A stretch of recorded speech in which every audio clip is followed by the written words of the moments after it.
Depression runs through the family. नैराश्य अख्ख्या कुटुंबातच असतं.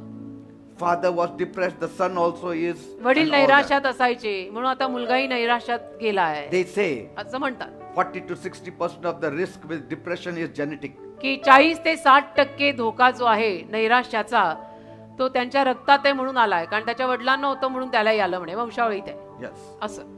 But we can do nothing if that person does not know Jesus. पण त्या व्यक्तीला जर येशू माहित नसेल तर आपण काही करू नाही शकत. But now पण आता you have become a new creation. तुम्ही नवीन निर्मिती आहात. येशू You are तुम्हाला from the कळलाय. stock of Jesus Christ. तुम्ही येशू ख्रिस्तात आलेले आहात. Claim healing in the name of Jesus. आरोग्य मागा येशूंच्या नावात. आपण नाही स्वीकारायचं हे सगळं. Some people say, काही लोक म्हणतात oh, my father had diabetes, I will have diabetes. हो का, Why you have to accept it? 200% होणार. माझ्या वडिलांना मधुमेह होता म्हणून मलाही झालाय किंवा होणार आहे. होणार आहे नाही, होणारच आहे. तू स्वतःच बोललाय. Yes, people talk like that. कशाला असं बोलायचं? काही चांगलं बोलता येत नाही का रे?